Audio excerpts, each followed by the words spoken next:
Well, now we have a guest that I'm especially excited for because, well, I spend a lot of time on social media, really, and the people that I follow are amazing, of course, and when I get them to join our events, that's even more amazing. So I'm really, really excited to have Alysse Dalessandro here. Alysse, take it away. Tell us your story with diabetes.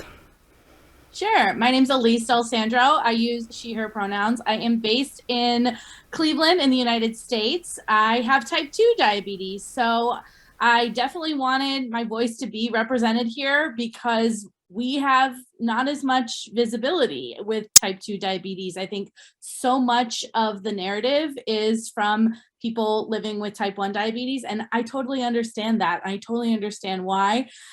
But I think it's important to remember that we exist too. It's not just your grandparents who have type 2 diabetes. I am only in my 30s. I was diagnosed in my 20s, and we are out here. We are living our lives as well. So a lot of my work around advocacy is around visibility. I think Zoe mentioned some really great things about what it's like to have diabetes in the United States. And while it seems like, oh, we're,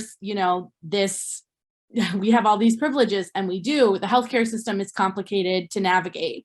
And so for me, I kind of let folks who are more versed in that, such as Zoe, deal with that stuff. And I like to deal with visibility for other folks with type 2 diabetes, because oftentimes they're getting diagnosed and they're not necessarily sure what to do. And especially with type 2 diabetes, you are blamed. There's a lot of personal responsibility that's put on the individual, especially if you exist in a larger body. So someone living with type 2 diabetes in the United States is immediately going to be blamed, shamed, stigmatized, and just generally in a bad place. So for me, my goal is always to be that voice of positivity, that it's not your fault, that you didn't eat your way into this diagnosis, that eating too much sugar didn't get you here. That's not how diabetes works. You all know this, right? But the way that society works, especially in the United States, is that there's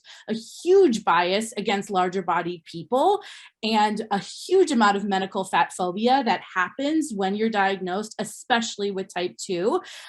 So for me, I want to be that counterbalance to that. I want to be that counter voice that tells you that it's not your fault, that it's okay, that you can live a very full life with type 2 diabetes, no matter what age you are when you were diagnosed.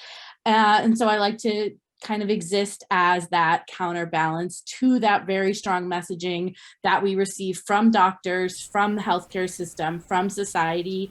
We're often told that the worst thing that could happen to us as fat people, as larger bodied people, is that we'll get diabetes, right? Like, I've been an influencer and a blogger online for a long time, and I've always been told, oh, you're going to die from diabetes, it's a death sentence, all this stuff. And my whole thing is that here I am living a very full life. And I think there's a lot of power in being visible and allowing people to see someone who looks like them living with a similar diagnosis or the same diagnosis, doing the things that they've just been told that they're not going to be able to do. So I think there's a lot of power in visibility. There's a lot of work, obviously, that needs to be done in terms of advocacy. But when someone is first diagnosed with type 2 diabetes, they need to see hope. They need to see someone living with diabetes that looks like them. And I like to be that entry point for people. So I appreciate so many perspectives that have been here, and I hope that, I can help too. Oh, absolutely. I am absolutely certain that so many people out there watching right now feel seen, feel validated in their experience. And that's exactly why I wanted you in this event, because I think it's so important. There is huge power in visibility. And I do have to say, I mean, you mentioned this, the diabetes advocacy world, it is very, very focused on type 1 diabetes. And I believe that many of us in the type 1 space actually need to really face the fact that they have been contributing to some of that stigma.